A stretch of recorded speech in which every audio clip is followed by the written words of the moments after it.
I have the details here. You can clarify them because I think you took some details too. She said she was married to a brother. She's a revert. Both of them were reverts. The brother who did the actual nikah, he said that she's allowed to take a wali. So they took another Muslim brother as a wali, just a general brother. They had 2 children.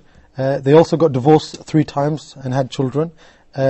She says she's not secure on whether this marriage is valid, whether these children are legitimate children. I'm sure you've got some more information on this you can share. Bismillahir Rahmanir Rahim. Alhamdulillah. Wa salatu wa salamu ala nabiyhi wa Mustafa Sayyidina Muhammadin wa ala alihi wa sahbihi wa man walah.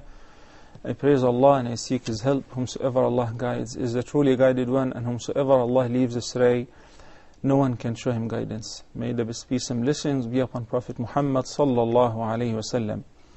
Narrated Umran ibn Husayn, may Allah be pleased with him, that the Prophet sallallahu alayhi wa sallam has said in one hadith that is collected by Imam Ahmad, may Allah have mercy on him, لا نكاح إلا بولي وشاهدي عدل. And لا نكاح means the negation and the nullification of the validity of marriage. Meaning there is no valid marriage without 2 conditions. The first is the approval and the consent of the wali, the guardian of the girl.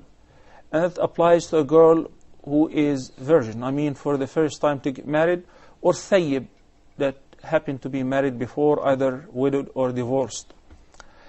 Second, the second condition is shahiday adl, 2 male witnesses.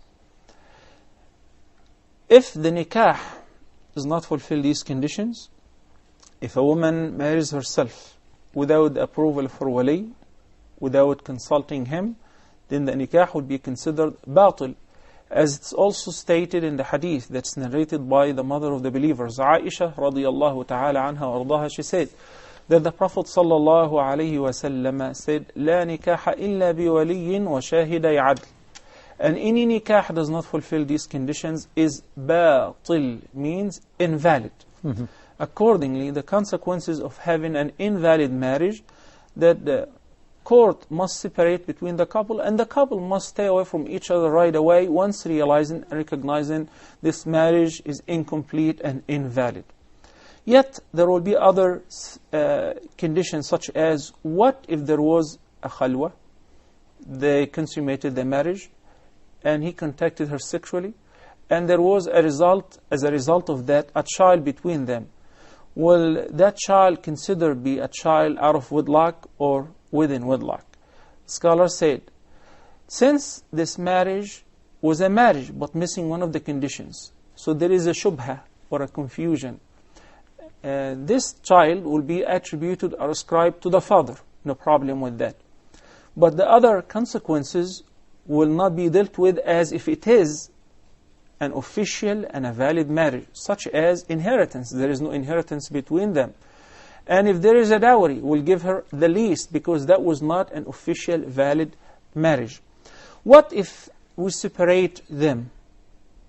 In this condition, the woman, after consummating the marriage, must stay for the period of the iddah before being able to marry again, even with the same man. And the iddah, as we stated before, it is either 3 periods or 3 tahara after the periods, or for a woman who does not have the period, 3 months. The question is a little bit complicated, because she said, well, we married without wali.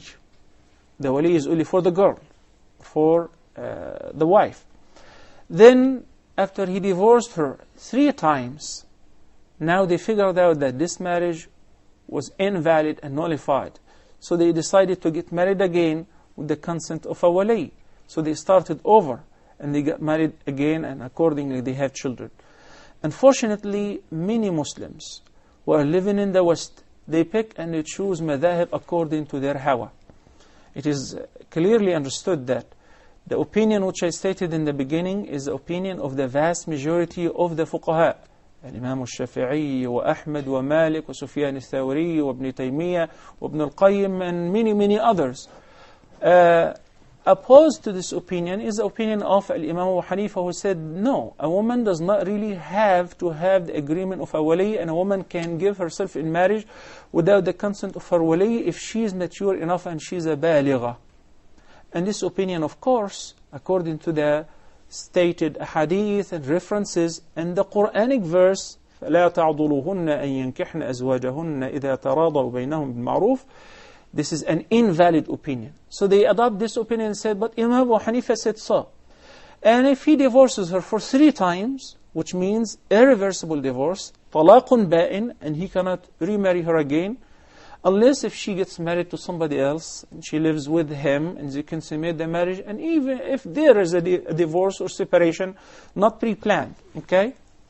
And after the iddah is over, if they're interested in getting married once again, that's permissible, which is, Allah subhanahu wa ta'ala says, فَإِن طَلَّقَهَا فَلَا تَحِلُّ لَهُ مِن بَعْدُ حَتَّى تَنْكِحَ زَوْجًا غَيْرَهُ. So instead of that, he says, well, I figured out that our marriage was invalid. When did he figure that out? When he divorced her thrice, and now you want to adopt the opinion of Al-Jumhur. Such person would deal with him according to the opposite of his intention. So the 3 divorces are irreversible, and you're not allowed to remarry to this woman once again, unless if she gets married to somebody else, as I said, not pre-planned, regular ordinary marriage.